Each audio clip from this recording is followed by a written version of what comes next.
What's up, George? What's going on in the house of Craze tonight? Oh, in the house of Craze tonight, we got the Blair Witch Project Edition. Sam is in a disclosed location, and we have Mr. Sebastian Bonet today. We're gonna be talking to him about his art, his projects, and his Patreon. We're coming up next before your lights go out. Before the lights go out, let's get it.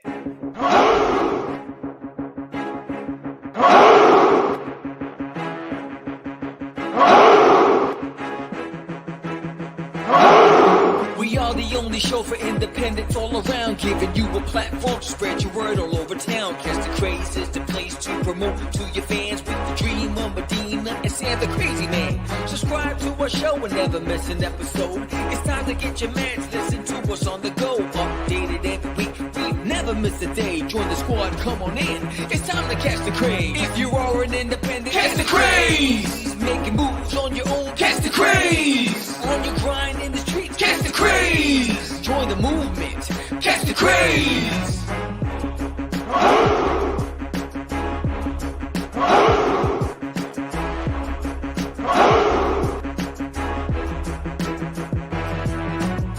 Yeah, George, we did it again. Come on now. You know you want to do it. Catch the Craze.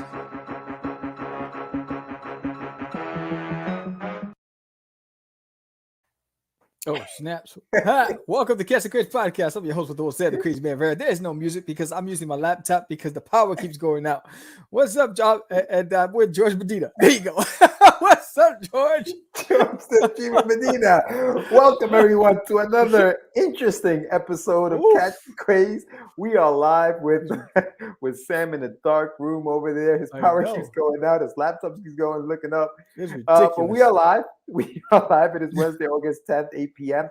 We have a very good close friend of the show, Mr. Sebastian Bonet, in the back. And he's going to be coming up to talk to us about his projects.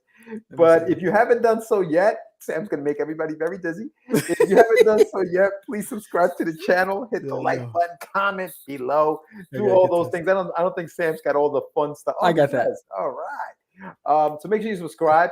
Help us get to 1,000 subscribers. Oh boy, it's gonna be an interesting show to say the least today, guys. But thank you for joining us. If you were on with us at the 7 o'clock hour, we were talking to Rodney Pike, who has a book called I can't even think right now. Roadkill Rampage. Roadkill Rampage is on Kickstarter right now. Make sure you check that out. Support Rodney and his book. It's the third issue in a 4-issue miniseries. So check that out. And today we're going to be talking to Sebastian. I'm very excited to have him on the show. He's 1/3 of the Nerds of the Round. And he's going to be talking to us in just a few minutes about his endeavors and what he's got going on. Why so dark, Sam? Oh, 1/4. I'm sorry, Seabass. You're right. 1/4, not 1/3. They did add a 4th member to the Nerds, and that is Val. Oh, so wow. They had another cast member to New Edition. That's right. Yeah. She's coming in and she's bringing the heat. The takes that she brings are off the hook. It's back now. That's right. So that's dope. Yeah, no, it's cool, man. It's cool. So Sam, what the hell's going on over there, bro? What's happening over here? Well, I'm using a mobile camera, a portable camera, webcam, and usually I have it positioned over there because I'm drawing over here. This is my since you guys are there, this is my draft table. Usually I'm drawing there. So I decided to use my laptop because my power keeps going up on my computer over there. But the laptop still has battery power. So the only problem is if the power goes out, the Wi-Fi might go out. So we'll see. It's crazy. The storm today has been out of control. Oh my God! Well, listen, we may have to bring in Sebastian before you go, so that way we can just carry the show. Beckman's out to get. Is that the name of the storm? I guess Beckman. That sounds because this thing is like it's. I mean, there's a war going outside here. I mean, you can't hear it, but it's like the gods have decided that Texas is the stomping ground for the battle. It's like the battleground. Listen, and this is why we have Seabass in the background. That's a villain in Stranger Things, Sammy. I know, right? See what happens when you bring nerds on the show, bro? Bro, he's saving it right now. Yo, so real quick, I just wanted to give a shout out. You know, we always support indies and we support Oh, for Kickstarter. Stranger Things. Okay. Yes. We support, you know, our buddies out there in the indie world. And we are going to be talking I want to talk to you guys a little bit about Ryan Jost's book. But before we do that, Sam, before you crap out, just give us what's going on with Duty and There's an Alien in My Toilet real quick in case anything happens. Dude, do you even know what's going on with the Dudester? Anyway, so there's an Alien in My Toilet. If you haven't done so already, please sign up. You know, we're trying to get to 100. We're currently at 46. So thank you for the 2 newest signups today. We're trending there. We're going to get there. We launch on the 20th of September. Issue number 3, I Chihuahua. This is when Herman gets into the house. And he finally meets, actually, Duty gets into the house. He meets Herman the Chihuahua, who thinks Duty's talking jalapeno. There's a joint extraterrestrial task force in hot pursuit of the down UFO. Whole lot of stuff's going on, but that's not all. This is a double feature, baby. A double feature. What? There is a stretch goal where you can add on Duty's monsters on Planet Cthulhu. What? You unlock this stretch goal, you can add this onto your basket. This is a 24-page full-color comic book that I created because of Halloween, but it looks like it might be a mini-series. We'll see. But so this is the first issue in the monster series where this is after Duty has left Earth and he is bored and he wants to go on an adventure. And he hears about this Cthulhu creature in the outer rim somewhere. So he goes on this crazy adventure, and now I think he's bitten off more than he could chew. So you can unlock this and you can get the single cover with King Cthulhu sitting on the throne, or you can get all 3 covers. It's up to you. You can put them in one big spread. But if you sign up today, you'll get this digital PDF. All you have to do is say, I signed up, and send me your email address, and I'll send you this digital PDF. Now, if you sign up and then you back it for a physical tier, you'll get that physical print, 7x10 hard cardstock, full color copy of Duty's Monsters on Planet Cthulhu. It is crazy. It is out of control. This series is nuts. But there's also a variant cover for There's an Alien in My Toilet, which is Here's Duty. It's a spin on The Shining. Who doesn't love The Shining with Jack Nicholson? So this is a variant cover that's also there. So there's a lot to offer in this campaign. If you haven't done so already, sign up. Let's get to 100. Let's make history together. Now, with that said, if you're in Texas this weekend, next weekend. Join me at the Arlington Comic Fest. I'll be at booth number 25. I'll be hanging out with Duty, and we'll be signing copies of the books, plus doing some commissions. So I hope to see you there. And all Arlington residents, anybody who's coming to the convention, you stop by my booth, sign up to the Kickstarter at the booth, and I have a gift for you. Come and see me at the booth. All you have to look is for the banner that says There's an Alien in My Toilet or The Art of Vera. So, I am winded. That was a good one. I was gonna say, breathe, Sam, breathe. I know you think that I'm racing with the gods of thunder. I'm like, they're gonna shut me down. You didn't want to pull the camera what? back. You said you wanted the link? Here's the link. So sign up today if you haven't done so already. What's going on, dude? Holy cow. Woo! All right. Let's take a little breather now. We're gonna let Sam take a sip like of a red water laps or something. And just to let you guys know, There's an Alien in My Toilet. The books are out. You guys should be getting them. There was a little, little problem at the post office with some media mail. There's an Alien in My Toilet. You mean Wonder Duck? Yeah, Adventures of Wonder Duck. Yes, indeed. Yes. Sorry about that. Yes. You got that all in my head already. But yeah, so that's out. And make sure that if you guys have received it, let me know. Just want to make sure everything's getting to you guys. And that's that. If you haven't been on the website yet, getyourmeds.com. Check it out because I have tanks. I have Wonder Duck tank tops out there for the heat, the hot weather, So check that out. And I want to give a big shout out to our boy Mark Torres, who has a Kickstarter right now going on for his book. 30 Years in the Making, Designated, is out there right now. So please check that out. Show him some love. I did the lettering on the book, so make sure you check that out. But I was telling you guys about our indie friends, and I was very impressed by one of the Kickstarters that I received over the weekend. The name of the book is Stealth Hammer, and Stealth Hammer is a story that created by Ryan Drost. And Ryan Drost not only did the comic book, he wrote the comic book, but he also put together an art book. And I wanted to show it to you guys because it's a really, really cool looking. It's a hardcover. Looks like it's 6x9 art book that he put together. And inside the art book, he's got just all kinds of cool things like, just character designs and how he came up with the story.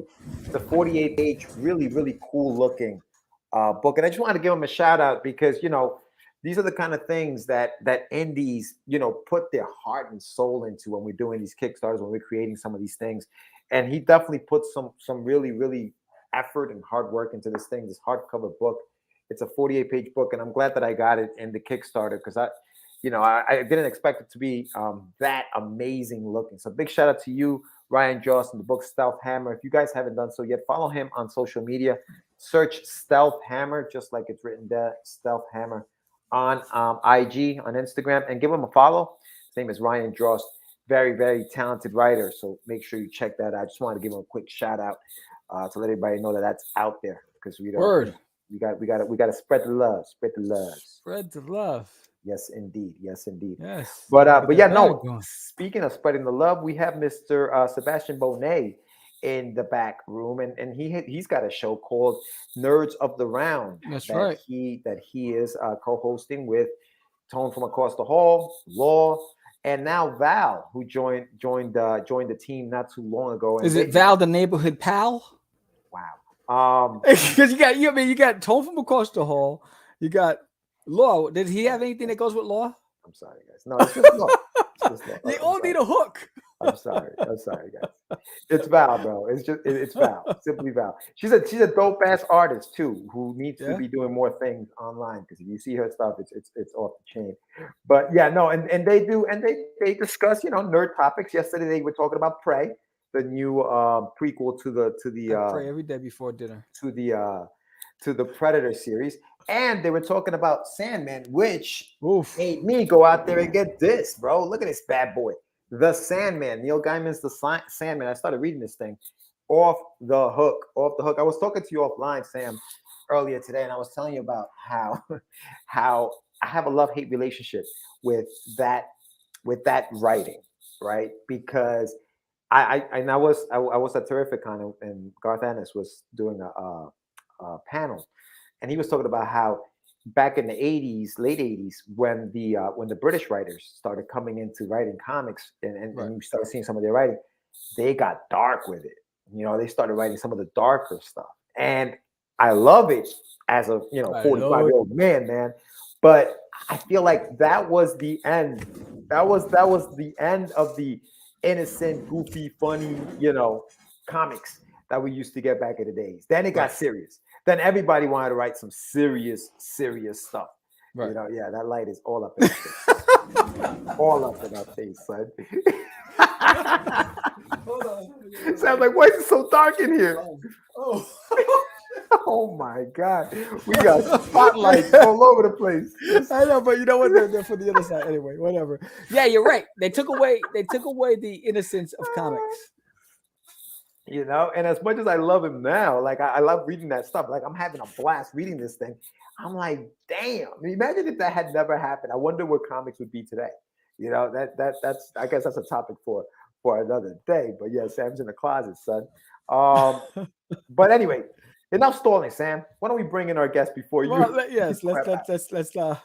just remind everybody why you should subscribe to Catch the Craze. And when we come back, we're gonna bring in Sebastian Bonet. Hey.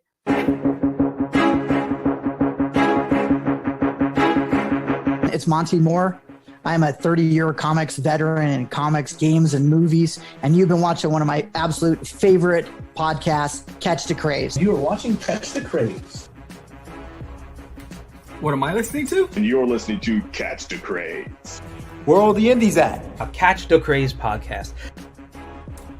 What are you watching? I'm watching Catch the Craze. What are you going to do? Subscribe now to Catch the Craze, the #1 show online for independent. Have you subscribed to? You are an independent. Catch the Craze. Making moves on your own. Catch the Craze. On your grind in the streets. Catch the Craze. Join the movement. Catch the Craze. Catch the Craze.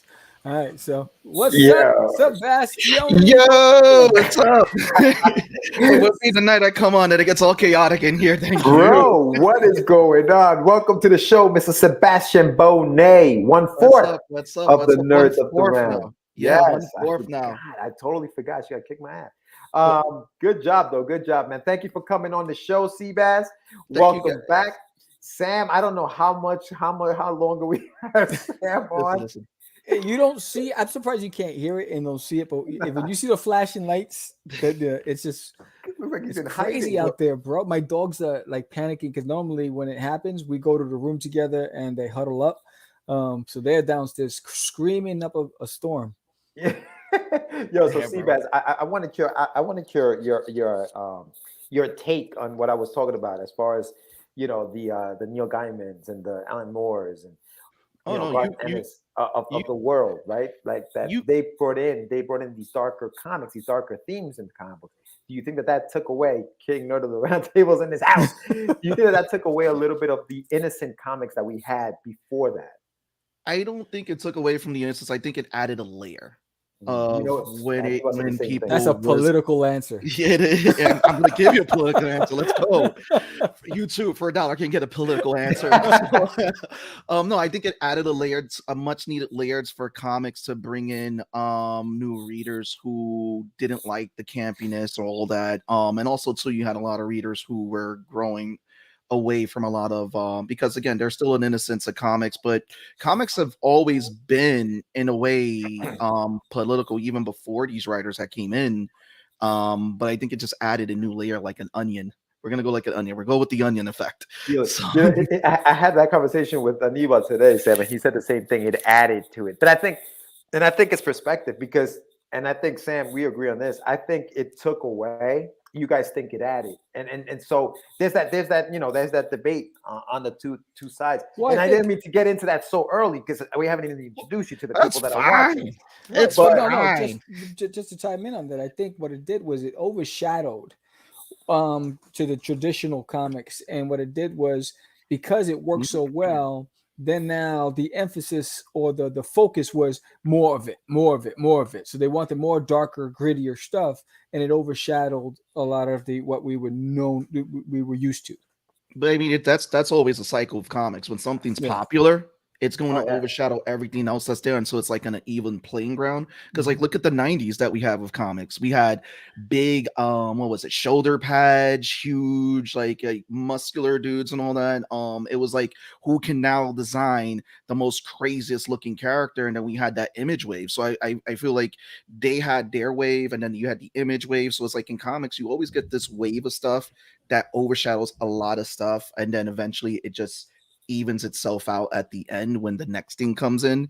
But yeah, you had a lot of stuff with comics. I mean, they're still imprints that they introduced to kids that was like, the Marvel imprints and everything that they put out there for kids and all that brings back the childish and all that, which I'm happy they're bringing back X-Men 97, the animated series, because that's really another thing that made me fall in love again all over with comics. But it was always cool to see those other stories. Like I love like we were talking about Prey last night.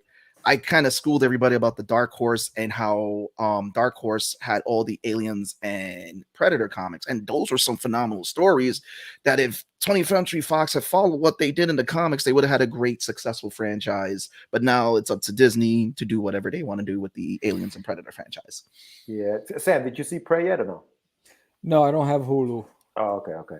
It's like, there's got to be a cap somewhere. It's like, slow down with all the subscriptions. No, but you can get that bundle, bro. You can get the Disney bundle. Yeah. Disney, I have Hulu. Disney Plus. Get the Disney Plus bundle. It's a bundle. They have Hulu in that bad boy. Yeah. It's like, I guarantee you see it. You know what's crazy? Nice. You know what's crazy? When Hulu first, initially before Disney bought it, when it first came out, it was free, right? And I remember when Hulu came out because me and my wife, we would watch, I don't know if you remember this, Sebastian, Moon Knight. It was about the vampire and the detective. Oh my God, we would, and it was on my iMac, because we had a bedroom the size of a closet. And so you can, when you open a door, you have to climb on the bed, and that's, there's no room to walk. And so we would have the and we would watch it, and it was free. And then everything went to streaming services. And I was like, all right, I'm out. Deuces. That's because it used to be owned by Time Warner, Comcast, Disney, and Fox. Now it's owned by Comcast. They're a minor shareholder, but its majority is owned by Disney since they purchased all those shares, and that's why it's like now you have it as a streaming service that it is. It's crazy the evolution of that service. Yeah. Came a Marvel dump. No, I know, but you know what? That move, the Prey, and people say it should have gone to the movies, and we probably would have been a good movie to watch in the big screen. But I gotta say, and you guys were talking about the movie yesterday, and Sam, you should definitely check it out. I feel like the first half of the movie was but the second half of the movie, that's when it really kicked into gear, and I really enjoyed the second half of that movie. To me, I think it's probably the second best after the original Predator. Yeah, it's probably the I would put second it there. best Predator of the franchise, It is. so to speak. But Yeah, yeah, we- so what happened? No, we're at Predator, Yeah, Prey, right. Mhm. Predators, and Predator 2. So those are the ones we kind of Predator 2 and Predators are kind of tied. And See, What about Aliens versus Predator? I did like Alien vs. Predator. I know you guys didn't like that. I know you didn't like it. But dude, honestly, I didn't like Requiem. Whatever the hell Requiem's horrible. that was terrible. And part 2, honestly, wasn't that good. Somebody made a point, and I didn't realize this, but back in like 1990, right? So the movie Predator number 2, it has to do with LA in 1997. It was Die Hard with Predator. It's 1997, dystopian LA, and it had to do with two gangs, the Colombians versus the Jamaicans. And I'm like, yo, how did they get away with? But it was the 90s, and that's what it was. And so I don't know. The movie itself was, I really enjoyed it too much. Sebastian's the best, such a great guy, and endlessly test. Hope you guys have him on tonight. Nice, see. What's up, Keiko? You got fans, son. Good stuff, man. Keiko is also from LMLA Entertainment. She just released a webcomic on Webtoons too, on all that. Yeah? Continuing her series as a Webtoon. So I mean, that's just awesome to see that there. And again, big shout out to Keiko from MLA Entertainment. Big shout out. Thank you so much for coming on and checking out the show. But yeah, so Predator 2 kind of goes to the bottom for me. But you guys hated AVP? You guys didn't like that? It's because I read the books and I saw where they went wrong. And the books were the first one they did take from the book. The second one had nothing to do with the books. Yeah. That's why the second one really bombed. But to go with Predator 2, the reason why a lot of people like Predator 2 is the linkage at the end to the Aliens universe when you had that alien skull in the trophy case. Right, yeah. And that's why a lot of people are like, oh, I gotta credit it. It's really good. Yeah, no, I can talk about Alien. They brought back that gun at the end of Predator 2. Is when he gives him the gun that you see in, and I don't want to spoil it for you, Sam, because you got to check it out. But Seabass, so here you are, my brother. You outside of the podcast, obviously, you are also an artist, and the background there is some of your artwork and some of your world, some of the stuff that you're working on right now. So for those who don't know who Sebastian Bonet is, dope ass last name, tell us a little bit about you and what you do, who you are. What got you started into this crazy business of comics? And well, it all started at the Nakatomi Towers. No, I'm just playing. Oh man. For those who don't know, that was a Die Hard reference. No, so yeah, I got it. I was just switching out his headphones. Yeah. No, I've been an indie artist since 2016. I've always had a love for comics and everything. I self-published my first comic on the scene, Dead Planet, which again, George was one of the first people to purchase the book. Yes, that's how we became friends and everything. And George introduced me to Sam. We used to tour the comic convention scene, doing nothing but like a bunch of fan art prints. And I've just been deep in the lab working on the recent works that I'm doing right now, and also too helping with building the podcast Nerds Around, which, by the way, shout out to Nerds. 300 subscribers just broke today. Yes, Finally, there we go. I hit the yay button, but that's on the other computer. Yeah, it's okay. It's all good. And you for $1 can hit the yay button. Yeah, I've always had a love for comics. Like again, I always love the various different stories that you got with the X-Men, Batman. X-Men was always like a great parallel with the a little bit of the political intrigue and everything that was there, and definitely about everything that was going on, and also the colorful characters, the designs. I did fall in love with that very crazy 90s comics from Extreme, where I just loved the character design. So and then I had a big love for anime and manga, which, as you can see, influences influences my style a little bit when it comes down to designing my characters. So yeah, that's a little bit about me. And again, shout out to George, because thank you again for doing the letter. So there's again anybody who needs a letterer, contact George, the Dreamer Medina, hire him. Thank you. He is Thank you, worth Seabass. every penny. Definitely. Thank you again, brother. He treats your stuff with love. Yeah, nah, man. Absolutely, my brother. So Seabass, you grew up in the Bronx, right? Is that where you grew up? So what was it like growing up in the Bronx in what I want to say, the 90s? Growing up in the Bronx, yeah, it's like late 80s, 90s. I actually So the comic book scene, bro, like what were you collecting at the time? Were you more watching like the manga and the anime stuff? So what happened at the time? So in the late 80s, early 90s, I didn't have much of a comic shop near me. You had the once in a while the subway, like those little newsstands outside the subway. I used to get some of my reading from my cousin when I used to read some of his comics. What first picked up from his collection was a What If that featured the X-Men and some of the Marvel characters. I remember She-Hulk got herself rocked in that comic. It was nuts. I was like, what's going on here? Oh my god. And just from there, and then getting into the X-Men anime. He froze. It ain't us. Did I freeze? Okay. I was like, Sam, like, no. No, I'm like, I froze. I'm not I didn't freeze. I'm here. And you for $1 can unfreeze me. I have for $1. I got a Kickstarter right there at the bottom. So yeah, I mean, growing up in the scene, I mean, I grew up in the Bronx. A lot of people remember when the Bronx was the burnt down Bronx. I grew up in it when it was going through that transition, when they were developing. What up, Val? What up, Val? There she is. Mac. There she is. Mac. I just gave it a shout out. We hit 300. Yeah. But that's the fourth member, Sam. That's the fourth member of the nerds. Fourth horseman. The fourth musketeer. The horseman of the apocalypse of nerds. There we go. Yeah. Well, no, I grew up in a transition in the 80s where it was the burnt down Bronx. In the 90s, you started seeing a little bit of development in the mid 90s.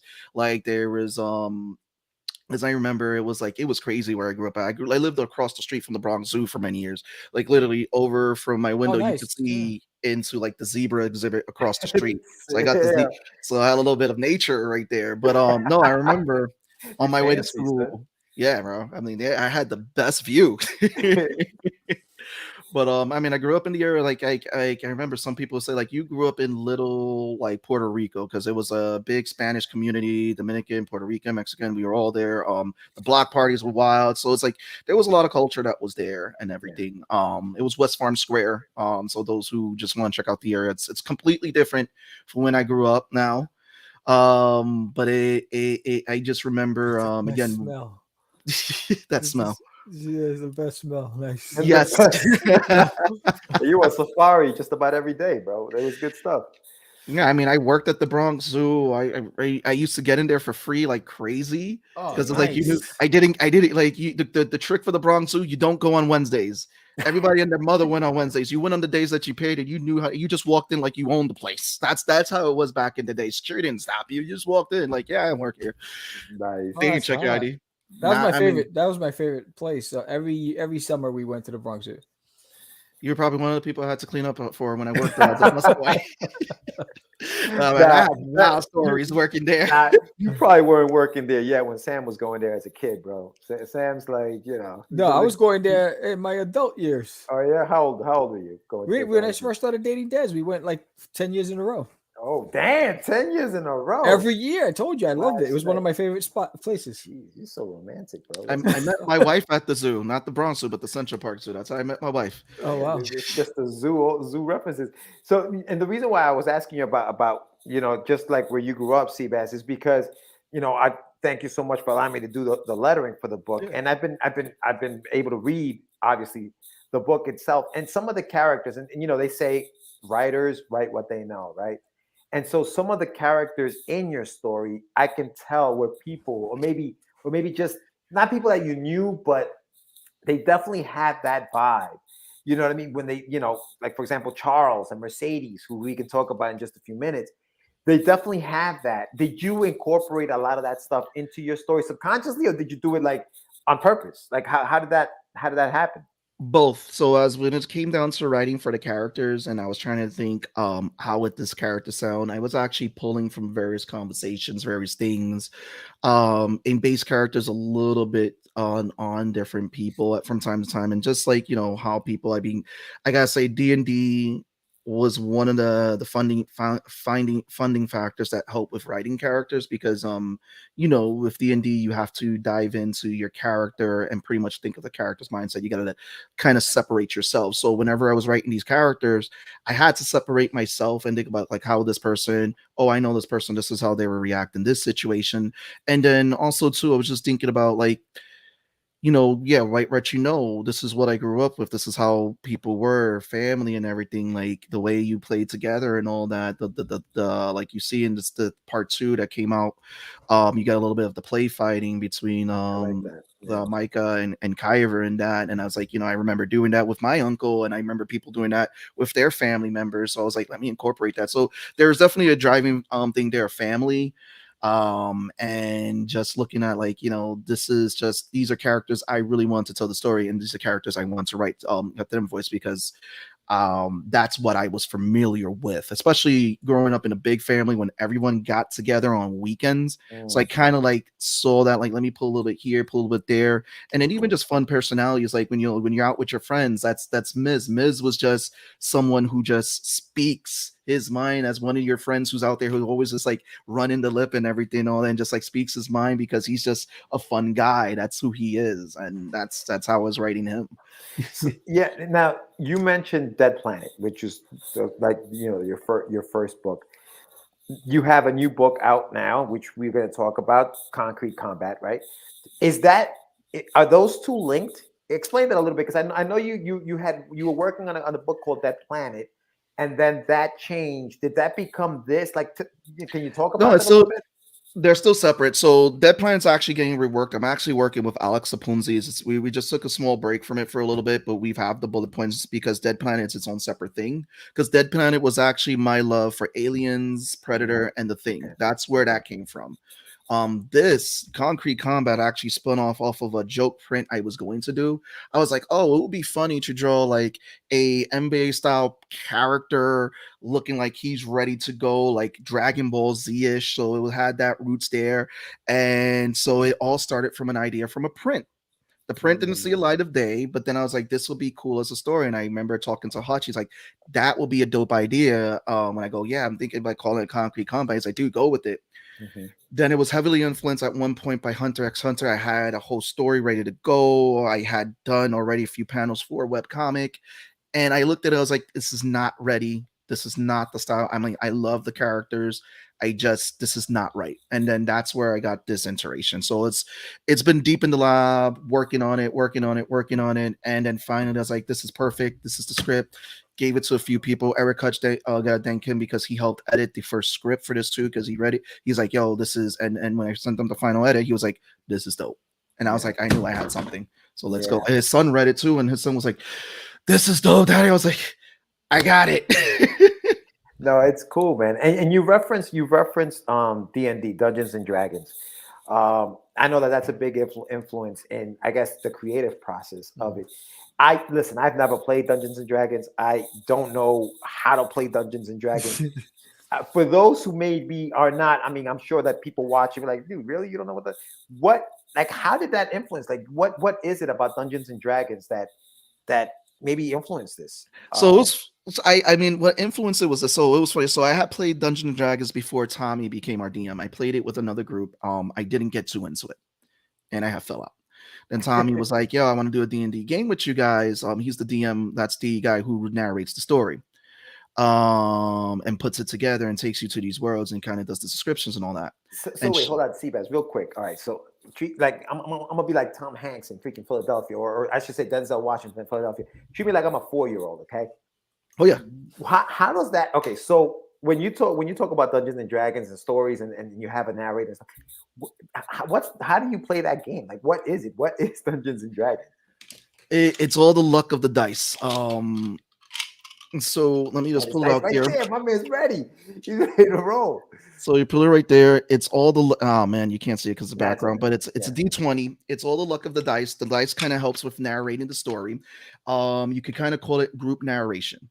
So you're all narrating the story together. You're coming up with your character, a little bit of the backstory, and you give the DM the backstory, and they weave it into this world.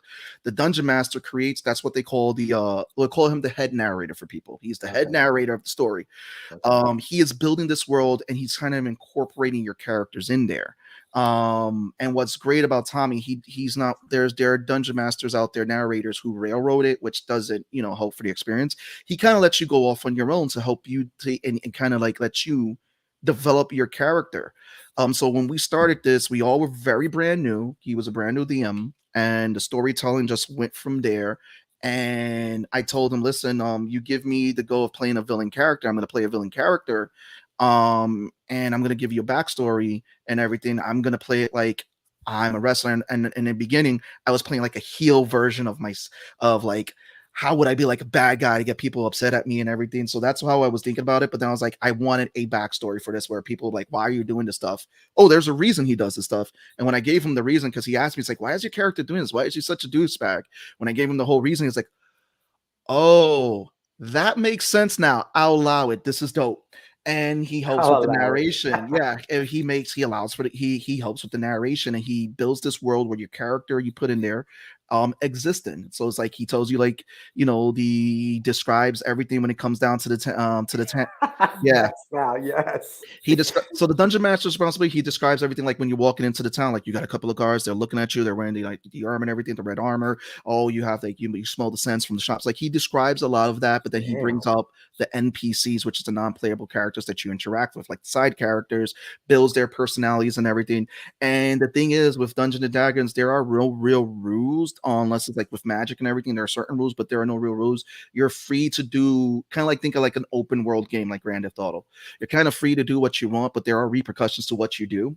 Right. So let's say if you go like, I'm gonna go around, be murder hobo, go stab people. Well, now you gotta go talk to the town's guard, because they're not just gonna let you run around stab people. Well, you gotta see, because one of those town's guards are just really tough, and they're gonna beat the crap out of you. How elaborate are you guys with like props and stuff? Because I was watching a documentary on celebrities, and they have clubs, and there was and then I remember Vince Vaughn is in a Dungeons and Dragons club, and they go to this house, the celebrity's house. I forgot which celebrity it was, but in his basement, he has an entire setup with all these props and gameplay and figures of Dungeons and Dragons. And it is so elaborate. And I couldn't even fathom the kind of knowledge you need to be able to embed yourself into that world. It's not as hard as many people believe. Like, there are people who have, and that's one of the things that Tommy wants to do. I mean, you got a lot of stuff digital now. You have people who are able to make digital maps and everything. You have people who are making digital campaigns, because like since when COVID hit, a lot of people couldn't get together. So a lot of the digital stuff flourished. There are people who make 3D designs. Like, this is my character right here. I'm not sure if everybody can the light. This is my character right here from the campaign. Yes, I see, and I've seen a lot of that. Yeah, so, and a lot of 3D makers, 3D figure makers were making Dungeons and Dragons characters. A lot of people were getting their characters, hiring artists to draw their characters for them and everything. Andrew, another great artist, he does maps, and he does them very detailed. And now people are getting into the AI art, where they're getting a lot of their stuff designed like it looks like parchment and everything. It gets very detailed in the art world, what you can do with it. Plus also too, it's like you're pretty much using D&D ever since 5e came out. That's the version that it's called now. It became very easy for a lot of people to get into it. And it's just, again, I tell people it's a great storytelling tool. It's like a storytelling exercise. Yeah. And it's just, and a lot of times too, you're not, you're playing with friends and you're just drinking back. Yeah, Vampire the Masquerade is another one of them, which is really cool. Yeah, Joel Magnolilio. He's also a big fan. He actually has one of the greatest moments in a dungeon, because there's a crew that went on live to play Dungeons and Dragons, and now they have an animation based off one of their campaigns called Vox Machina on Amazon. Damn. And he played in one of their campaigns. It has one of the most glorious moments that fans go like, you have the best moment in Dungeons and Dragons, because it's all about the luck of the dice. Because when you roll your dice, like again, this is the D20. It kind of like lets the DM know where you fall. Like if you fall on a certain parameter, like if you Vin Diesel too, Vin Diesel, Big Show, a lot of them, and it's a fun game when you're playing with friends and you're with a group of people and you have a great dungeon master. It does become fun and you can be lost. And we have so many people that have played one shots when we did the virtual conventions that they've come back to play and like, yo, I want to continue that story. I love playing this character. I had fun with my buddy Mike. He played for one of the one shots that Tommy did. He's like, I'm just gonna go walk around and I'm gonna eat jerk chicken. He's like, I allow that. You jerk chicken. He's like, really, jerk chicken? He's like, yeah. And then jerk chicken now exists in this fantasy universe and he's just having fun with it.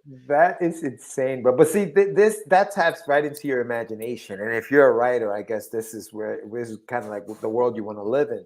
I know that Tone developed a lot of his writing skills now from just playing Dungeons and Dragons with you guys. He didn't even know he had that skill, right? Oh yeah, if you listen to some of the Medusa Cascade episodes, there are some moments that Tone really shines as a character because like he embodied that character, delivered like epic speeches. I was like, yo, this is a Tone moment.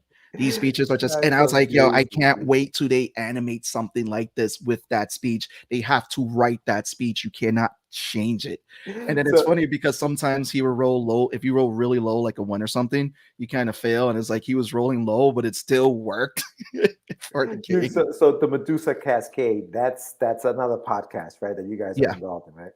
Yeah, it's an Beyond podcast, the Medusa's Cascade. And it's been running since February of 2020. Damn. All right. And so you guys have some stuff there. I think it's like over 80 plus 90 plus episodes now. Wow. Holy. I think what I think I can speak for George too. I think the reason why we never got into it because our circle of friends weren't into it. Yeah. You know what I'm saying? And so we weren't introduced to it. We've heard about it, you know, we've seen it online, but in our nucleus, there was nobody doing it. Yeah, no, there wasn't. And you need a group of friends. So that's I think that was the popularity of Stranger Things is because it brought you back to hanging out with your friends in the basement playing Dungeons and Dragons. And I think that was the popularity of that show where people were like, oh my God, that's my childhood. And they kind of, you know, they were able to vibe off of that. For me, it wasn't, fortunate, unfortunate, I don't know. But like, I wasn't, honestly, listen, I came to this country when I was 7 years old, 1984. And like, I didn't speak English. So Dungeons and Dragons was the joint, and I had no idea what the hell that was. So I was out there playing basketball and doing all that other kind of stuff and playing, you know, sport, you know, those sports and stuff. So I really didn't have, and like you said, my friends didn't do it. So I had no idea. And Mike is going off. Mike knows he knows, right? He's on Google right now. I get Tommy throw you guys on the game. He'll run a nice little campaign for it because we got into it as adults. And Sam and George, y'all should join me and make our own. Yeah, I'll get Tommy for you. Have you guys? That's it. Y'all will have fun. Tommy will give you guys a fun moment. Val, what are you getting us into? What are you getting us into, Val? Next thing you know, it's a gateway drug, bro. Next thing you know, we're freaking going crazy with Dungeons. Like, you know what? We should freaking, you know, do a segment just interviewing like diehard Dungeons and Dragons guys because there's so many questions. Because when all of you are creating your characters and there's a narration, I mean, it opens up a lot of, I mean, what's the energy like? How many people get upset? How many people get, you know, it's like, I could imagine what that room looks like. I mean, we've had a lot of fun moments and there are people who, I'm Johnson. We've had some fun moments with people where some people actually did get emotional with their characters, but it was like, it was a good emotion because it's like, we had a campaign that we got to fully finish and it was emotional to see it at the end because it's like, you know, you got to build this character, run him through the ringer, run through a lot of stuff and everything. It's like, but there are just some really fun moments where you're just there, just laughing. I mean, I think through COVID too, it was really great to get together with people. We were using Zoom a lot, playing the games, and it was a lot of funny moments. And it's just shenanigans just happened. And it's like, I can't really describe it too much. It's just one of those moments where, you know, where's those moments like you just had to be there, dude. You had to be there. And it just, I don't know, it felt like it was a great way to learn even creating when, again, embodying that character and like, okay, this is not what Sebastian's going to do, but this is what this character is going to do. And it was like, okay, how can we change this? This character can't be the same way this whole time. How can we evolve this character? And that was one of the things about the game was also the evolution. Like the character I play is Kyver, and I get to feature him in this book. I repurposed him for this book, for this webcomic. But it was still in his fantasy version. I was growing that character, changing the evolution of how he was before was this jerk to like where he's at now. Like he's like, he's there for his boys. He'll go defend them. It's like he went from being this jackhole to like, oh, I can mess with that dude. He's cool. He's cool people. So that was the evolution. And it was great to have to play that natural progression of the character. Right. And so you had many choices. Why'd you choose to go the route of webcomics? I wanted to go do a print. I wanted to go through do Kickstarter, but I was like, I can't do Kickstarter. I haven't been out there a lot. People don't know me. I'm gonna go there, and I've seen people like, and I go, I love it when my friends make their Kickstarters, but I've seen Kickstarters that have failed. And I'm like, I don't want to be one of those people who's like, yeah. And I was like, I haven't got the crowd to follow that yet. So then I was like, I was playing around with the idea because I was always looking at webtoons. I was always looking at that. Then I was just like, you know what? I'll just drop it on Patreon and I'll keep it at $3. That's what people would pay for a comic normally when you went to. And I'm like, the $3 helps to fund everything. I'm like, $3 is small. I'm not gonna be one of those people that, and it's nothing against those people who have multiple tiers. I'm like, one tier is fine.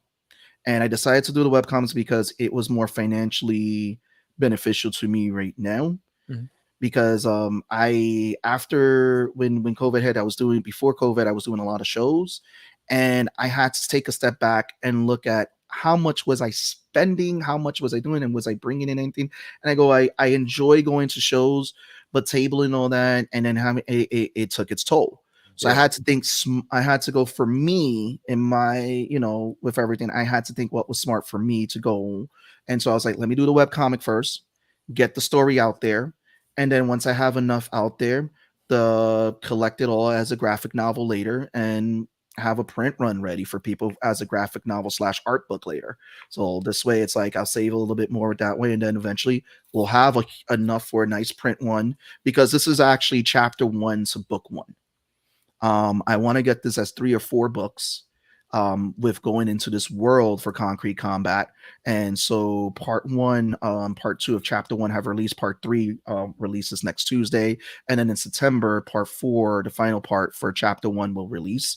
And so once book 1 finishes, or once I get like book chapter 1, 2, and 3, I'll put it as a graphic novel and be like, here, this is the whole graphic novel. Because the first chapter in comic form is like 30 pages. And I am the colorist, I am the penciler, I am the inker, and that's why I was like, I had to thank George for again helping out with the letters, which again got compliment on the letters for doing it. And again, guys, if you need someone as a letterer, go ahead and reach George the Dreamer, Medina. Well, listen, if you guys just joined us, we're talking to Sebastian Bonet. We're talking about his book Concrete Combat that's out on Patreon right now. But so Seabass, so all right, so you have the what happened, Sam? You good? Oh, I'm showing his art. I thought you were out, bro. I was like, oh no, we lost him again. Makes me nervous. No, so Concrete Combat, right? One of the hardest things for me, and I think a title is very important in books. How did you come up with the title for your book, calling it Concrete Combat? And you don't spell it, with a C. It's with the K. So talk to us a little bit about your, developing the name, the title of the book. Well, when developing this, I was going for urban cyberpunk field with a little bit of fantasy, as you can see in there with the characters behind me. There was always a line that stuck out to me. I was a big gaming fan with Mortal Kombat, Street Fighter, and there was always a line that stuck out to me in an Onyx song.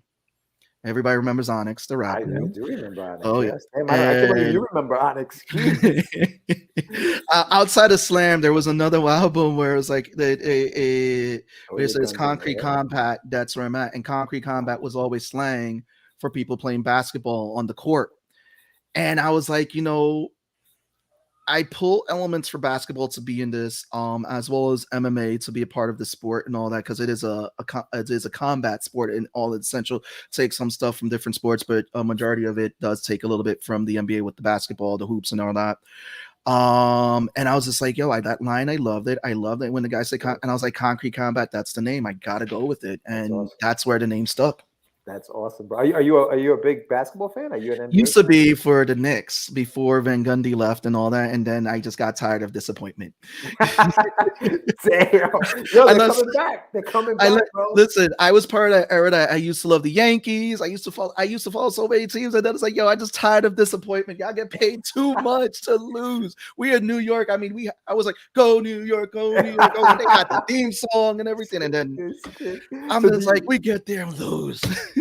So concrete, and I know it's like you said, it's a context sport, and I haven't really gotten into as far as the lettering part of it, as far as like what it is. Knicks. Oh damn, Val. Jeez, you're from New York. Who's your team? Oh my goodness! Don't even tell me. Don't get Val started on sports. Yeah, Val no, is a sports nerd. She got hers. She knows the sports. So talk to us about developing the game within the story, because I think Harry Potter did it in their book, like J.K. Rowling did it in her book with the sport that they play.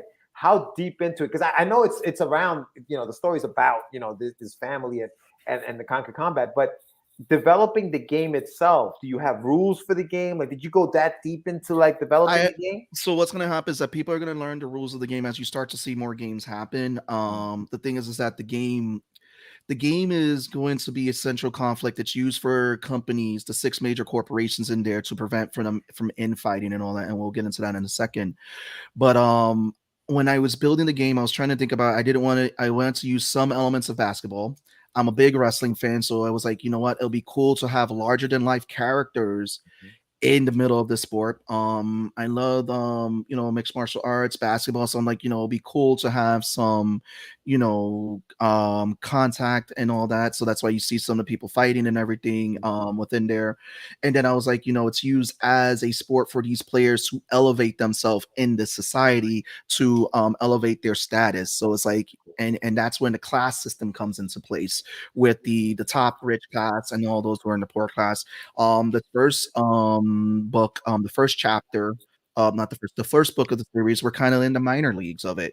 Second book, we get into like the main crux of it, and then the third book, it's kind of like going to be that conclusion. If I write enough where it goes into a fourth book, there's so much that with this built off the sport is actually built into this whole world. Concrete Combat was developed by a gentleman by the last name of Baxter, who you get to hear about him in part 3 of chapter 1 that's going to release next week. Marcus Baxter, and he runs a company called Nexus Affinity, which is one of the 6 companies. And so to prevent, again, like I said, from war, from infight and all that, everything is handled on the court, like side bets and everything. And one of the things about the sport, you get to meet Micah and his family, and it becomes more about his legacy. That is he going to be a character that's going to get crushed by his legacy? Is he a character that's going to live, who's going to pretty much embrace his legacy? And it just shows his story about the many players who play the sport, that it's all about their legacy and what they're building. And you see that the dreams and all that are happening there, like they're either being broken or they're being made. And then it takes place in a city called Citadel Utopia. I combined those words, Citadel and Utopia. I was just like, I did thought it was a great thing, because Utopia didn't get a nice place, peace. Citadel is like fortress and everything. So I'm like, this sport takes place in this city called Citadel Utopia, and it's used to control the masses. The masses, what do? You give them something to focus on. They focus on this sport. It's kind of like with the Romans, when the Romans had the Colosseum. Gladiators. They were focused on the gladiators. So these are like your modern day gladiators. Right. And so they are there duking it out on this sport. And by the end of the day, whoever makes it off the court, you are there. And one of the rules is that the team that is obviously ahead, like it doesn't end in, the games don't end in ties. There has to be someone, the first person who scores a point. So the first team that scores a point, they're ahead. So the first team, they're going to try to dismantle the other team from tying the score. So you can win by dismantling the whole team as long as you have a point on the board and you're ahead in the points. Right. Yeah, man. I mean, I'm a huge sports fan, so I gravitated towards the book, and I can't wait to see what happens as you go along. But I also like the human aspect of it, and and the family dynamic between, Charles, who's the one. I'm assuming he's one of the main characters. Obviously, you know a lot about him, or you start telling us a lot about him in the first chapter, and then you have his wife Mercedes, their son Micah, the best friend Kyrie. So you have a very good dynamic of these guys that you want to root for. I'm waiting for the shoe to drop, and that like I'm almost like I'm gonna fall in love with these characters. Is somebody gonna end up dying on the court or whatever, or like what's gonna happen? So I have questions that they're already formulating in my head, and I appreciate that about the writing, which is why I'm really enjoying just doing the lettering for you, because I get to get inside. It's almost like when I'm lettering Sam's book. I like to get the inside scoop on these stories as they're coming along. It's like it's a cheat code for me. But so this family that you've created and stuff like that, right? Is there a possibility for maybe like a spinoff kind of thing that you're working on? Or there's already a lot of spin-offs that are in the works because as I'm writing each thing, I'm like, oh, this sounds good. I'll write it down as a bullet note. Yeah. And I'll have it there on the side. This is a great way to begin to split up, because there's a lot of lore after you start to get through the first 3 chapters. Right. You're going to start to see that there is a lot of lore that I've actually introduced into this world. I actually have a world map already drawn out for where you see the different worlds and all that, the different cities. I already have like the city planned out. I mean, if anybody remembers Final Fantasy, that was 7.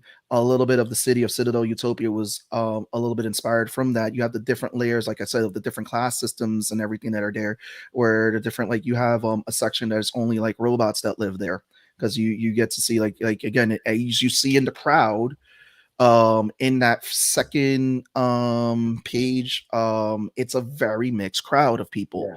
And that's what I was going for. Like, as you can see right here, the background characters and all that. I was hoping to see Wonder Dog in there, bro. I was like, is this Wonder Dog? He can make a cameo. I don't know, man. Actually, it's funny because if you see the red, the girl right here, the red head, that's actually Eric Hutch's character, who's making a brief cameo right there. And I did it where it's like, oh, it'll be cool that this was an actress playing a character. Oh, the Crimson Huntress. So I had actually some people's characters. I reached out.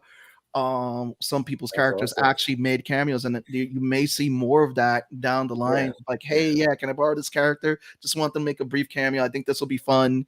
And it was just having fun with that, and just putting, like, I wanted to put hidden gems in some of the stuff where it's eye appealing.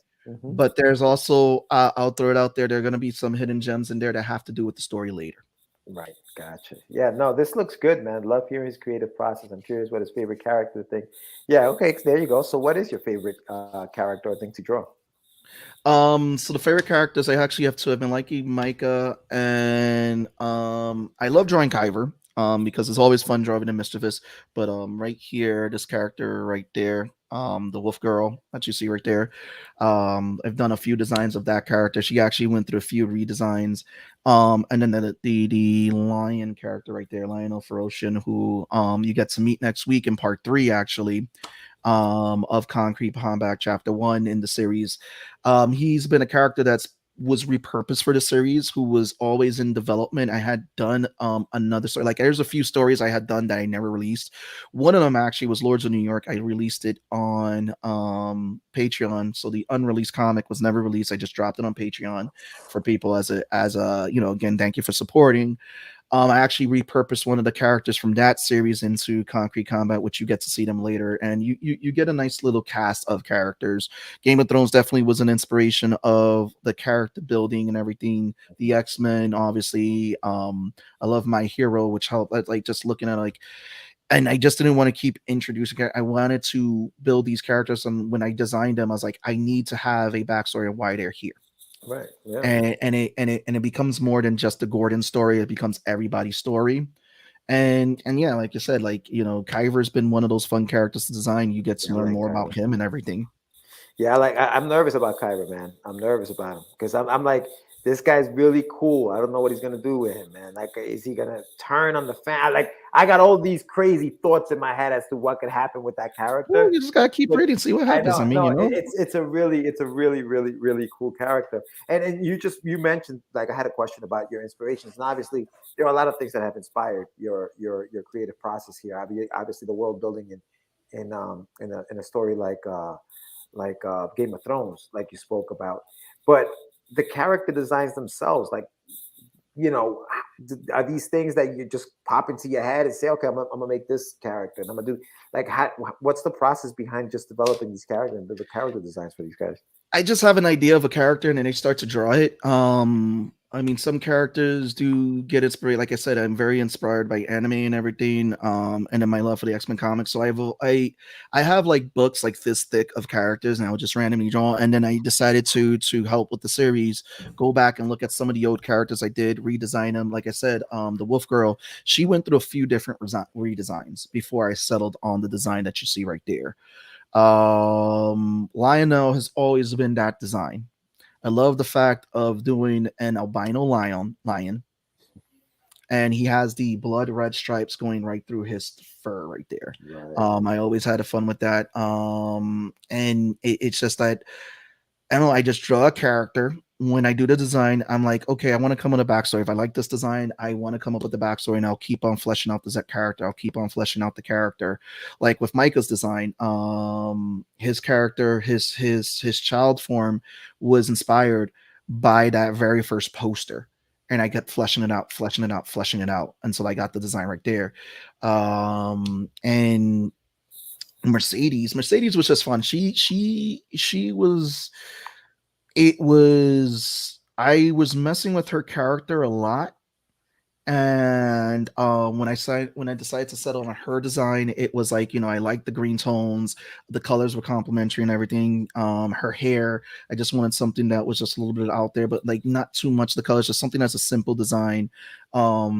I wanted to go for a character that's sexy but yet elegant, didn't show too much, didn't fall into that trope, but yet also too, she was a warm, loving mother, caring wife, and just a fun character, and that if you're ready to throw hands, she's there to throw hands with you. Right, yeah. She got your back. Yeah, no, she definitely has that ride or die vibe. But yeah, no, this is a fun story, Seabass. I can't wait to see what you do with it. Like I said, I'm having just fun, just lettering and just reading what's about to happen. I'm looking forward to what you do. Yeah, I just sent you the final parts. Ooh. I know. I saw that. So okay. So people are interested. They want to know how they can read this book. Tell us how or where you can find the book. So yeah, I mean, just give us the elevator pitch, why they should join your Patreon, and then how they can find you. I'm going to give you the screen. It's all yours. Go for it, brother.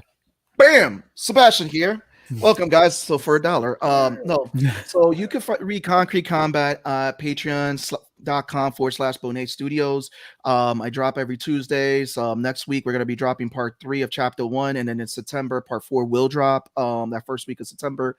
I post original art on there that it's not on all my social medias. On Sundays I do public post.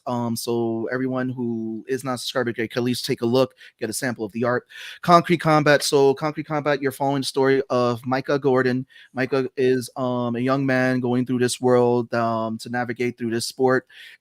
It is a story about whether he is going to live up to his legacy or be crushed by it. The sport exists in a world in a city called Citadel Utopia, and it is designed for those who are looking to be big dreamers in finding out their destiny and becoming legends or becoming the many cobblestones that have come through to play this sport. And that is Concrete Combat. Outstanding. Love it. I mean, I love this conversation. I mean, every time, whether we're on your show or you're on ours, it always becomes a really good conversation. There's so much information out there, and there's so many fantastic topics to cover. You definitely piqued our interest with your process. I wish we could have gone deeper into your process, but next time. Next time. Oh my! Next time, Gadget. Next time. There you go. Next time. Gadget. And next time, that's when Duty makes his appearance. In the there you go. There you go. Duty does what Duty does. You guys, man. You're the man. Thank you so much for coming on. And we're definitely. I mean, we'll talk some more. I love talking shop. This is what this is all about. This is what we've been wanting to do on the show on Wednesday evenings. Just sit down and talk to a creator about their process, because we're all doing this, but we all have our own way of doing it, and that's the beauty of indie. There's no rule. There are no rules. There are no. This is the way you have to do it. Everybody does their thing their way. and it Yeah. works. You know what I Oh, mean? yeah. And it works. The only thing that I say is the only thing you have to do is finish.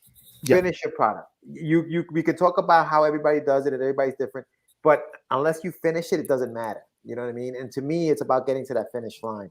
And we have to finish our products. We have to keep grinding. And I know it's hard, dude, because we have 9 to 5s, the real jobs. You know, you got to make money, but finish, and you're finishing, bro. And I appreciate what you're doing. I can't wait to keep reading what you're putting out. Well, and I appreciate the support. You guys have always been supportive, and what you guys have done too with your own stories and everything actually was some of the inspiration behind. You know what, you guys are killing it. This has been something that's also been inspiration because you came out with Wonder Duck, you came out with Duty. There's an Idiot I Told It. You guys came out with the Catch the Craze book, and I was like, that was just all inspiring. Like you said, the 9 to 5 jobs. Like my recommendation on anybody out there, like sometimes if you feel like it's getting too crazy, just take a few, like just take a step away, relook at the project, and just go right back into it. Talk to your friends about their projects, because that will inspire. Like you'll be surprised where you get inspiration from and everything. And you just go out there and just do it. Like, it's like Jake Parker said, finish but not perfect. And it's like, as long as you finish it, you can always go back in there and redo it. I mean, if you think about it, when we're talking about Sandman, Neil Gaiman is going to redo his series right while this is coming out. I mean, and so again, you just go out there, do it, and have fun. Yeah, absolutely. That's the key word. Have fun. Make sure Yeah. you're having fun, because it'll translate in the pages. Big time, brother. Big time. But thanks, Seabass. We'll talk, brother.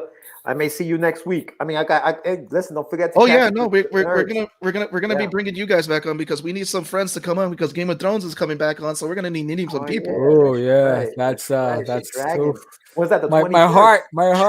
The 21st. Yeah. We need guests to talk about. We're gonna be putting Creative Series on hold because but they got 2 things coming out. You got Lord of the Rings. Lord of the Rings, Game of Thrones. Game of Thrones. You lost me with Lord of the Rings. You lost me with Lord of the Rings. Yo, go back to sleep. I can't. Yo, you can't. I love Lord of the Rings. No. Oh man, you crazy? I'm looking forward to this. All right. Oh yeah. Seabass, you have an open ticket to the show, bro. You know that. You, the fellas, Val, if you want to come on, I need to see some stuff from Val, because Val's got some artistic abilities. You gotta She's pick nasty. Maybe a cover or something. But yeah, no, definitely. You guys have to come on. And this has been a blast, bro. Thank you so much for coming. Definitely. Thank you guys for having me. You got it, brother. Man. All right, so that was Sebastian Bonet. And again, check out the link is in the summary. Check out his Patreon.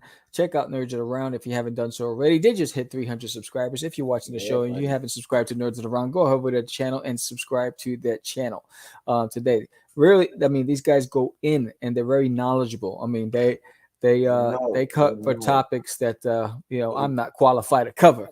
So they be knowing. They know their stuff.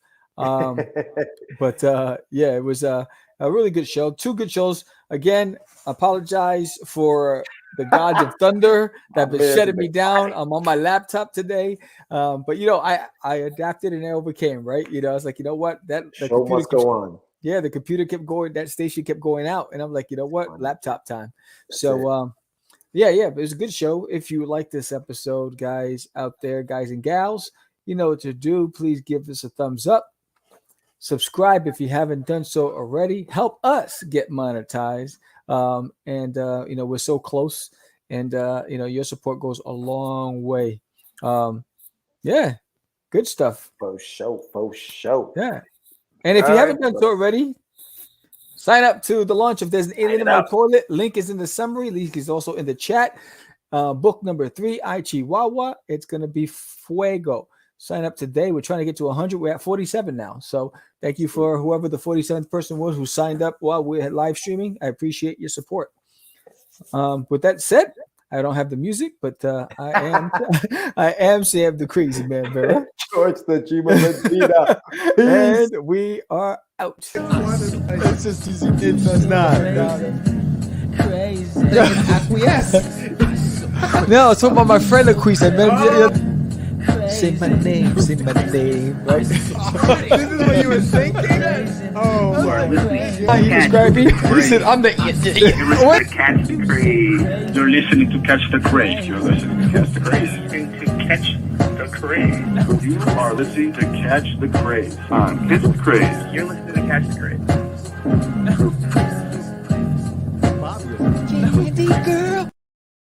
And join us on the Morning Brew, 9 a.m. Eastern Standard Time tomorrow.